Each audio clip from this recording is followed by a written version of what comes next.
இன்றைக்கி எனக்கு வந்து புளிச்சக்கீரை ரொம்ப ஃப்ரெஷ்ஷாகவே கிடச்சிச்சு. இது வரைக்கும் எனக்கு இது மாதிரி ஃப்ரெஷ்ஷாக கிடச்சதே கிடையாது. இதுதான் ஃபர்ஸ்ட் டைம் கிடச்சிருக்கு. நானும் ரொம்ப நாளாக வந்து புளிச்சக்கீரை கடையில் சாப்பிட்ணுன்னு ஆசைப்பட்டு இந்த கன்சீவாக இருக்கும்போது கூட எனக்கு புளிச்சக்கீரை கிடைக்கவே இல்லை. இன்றைக்கி தான் எனக்கு கிடச்சிருக்கு. ஸோ அதை வாங்கிட்டு வந்து இன்றைக்கி செஞ்சிடலாம் அப்படின்னு சொல்லிட்டு ட்ரை பண்ணிட்டேன். எங்கள் ஊரில் நான் சின்ன பிள்ளையாக இருக்கும் போதெல்லாம் எங்கள் அம்மா இந்த மாதிரி செஞ்சு கொடுப்பாங்க. ஒரு 2-3 நாளைக்கு கூட நாங்கள் வச்சு சாப்பிடுவோம். ரொம்பவே நல்லாயிருக்கும். நான் வந்து அந்த மெத்தடில் தான் பண்ணியிருக்கேன். எப்படி செய்யுதுன்னு சொல்லி பார்க்கலாமா? எங்கள் அம்மா எப்படி செய்வாங்க அப்படின்னா, ஒரு பாத்திரத்தில் நல்லா தண்ணி கொதிக்க வச்சுப்பாங்க. அதில் வந்து பூண்டு, பச்சை மிளகாலாம் போட்டு நல்லா கொதிக்கணும். அந்த தண்ணி கொதிக்கும் போது இந்த பூண்டு, பச்சை மிளகாய் வந்து நல்லா பாயில் ஆகி வந்துடும்.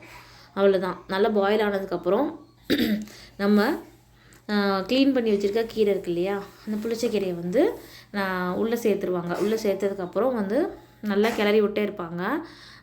மிக்ஸ் பண்ணி விட அந்த நல்லா வந்து கீரையோட கலர் வந்து நல்லா மாறி வரும். நல்லா கீரையோட கலர் வந்து நல்லா மாறினோன்னே அப்படியே ஒரு 10-15 நிமிஷம் விட்டோம் அப்படின்னா நல்லா கீரை வந்து நல்லா மசிஞ்சு வெந்துடும். கீரை வெந்துருச்சு அப்படின்னு பார்த்தீங்கன்னா, அதை வேகும் போதே நல்லா பொங்கி வரும்போது நல்லா நுர நிறையா வரும். அப்புறம் வந்து அந்த கலர்லாம் வந்து நல்லா பிங்க் கலரில் மாறிடும். அவ்வளோதான். நம்ம நல்லா கீரை வெந்துருச்சான்னு சொல்லி நம்ம ஒரு கீரை எடுத்து லைட் நசுக்கி பார்த்தோம் அப்படின்னா நல்லா வெந்திருக்கும். பார்த்தீங்களா, அது மாதிரி நல்லா வெந்திருக்கும் கீரை. அவ்வளோதான். நான் வந்து இப்போ என்ன பண்ணியிருக்கேன்னா, தண்ணியை ஃபுல்லாக வடிச்சிட்டேன். தண்ணியை ஃபுல்லாக வடிச்சிட்டு நான் வந்து கடையை ஸ்டார்ட் பண்ணிட்டேன். பட் என்கிட்ட கடையிறதுக்கு வந்து மத்து இல்லை, இந்த மேஷர் தான் இருந்தது. மேஷர் வச்சு ட்ரை பண்ணேன்.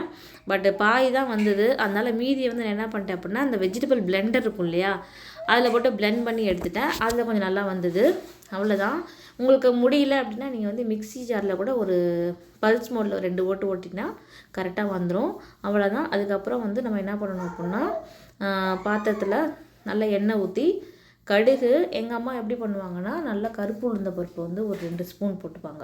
உடச்ச கருப்பு உளுந்த பருப்பை 2 ஸ்பூன் போட்டு நல்லா மிக்ஸ் பண்ணி விடுவாங்க. அந்த பருப்பு வந்து நல்லா வந்து ஸ்மெல் சூப்பராக வரும். நல்லா வதங்கினதுக்கும் நல்லா வதங்கி வந்ததுக்கப்புறம் நாங்கள் என்ன பண்ணுவோன்னா, காஞ்ச மிளகாய் இருக்கு இல்லையா, காஞ்ச மிளகாய் வந்து கையிலே க்ரஷ் பண்ணி போட்டோன்னா அந்த காரமும் உள்ளே இறங்கும், டேஸ்ட்டும் நல்லாயிருக்கும். அவ்வளோதான். நல்லா காஞ்ச மிளகாய் உள்ளே போட்டு க்ரஷ் பண்ணிவிட்டு வெங்காயம் கொஞ்சமாக போட்டு நல்லா வதக்கி விடுவாங்க. நல்லா வதக்கி விட்டதுக்கப்புறம் கீரை வந்து உள்ளே சேர்த்துருவாங்க. கீரையை போட்டு உள்ளே போட்டு ஒரு 2 நிமிஷத்தில் கொதிக்க வைக்கணும்.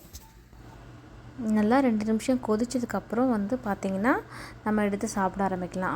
அவ்வளோதான் கொதித்து வரணும். கொதித்து வந்தோடனே நம்ம எடுத்து சூடாக சர்வ் பண்ணிடலாம். நீங்கள் எந்த காய் வேணால் வச்சு சாப்பிட்டுக்கலாம். அவ்வளோதான்.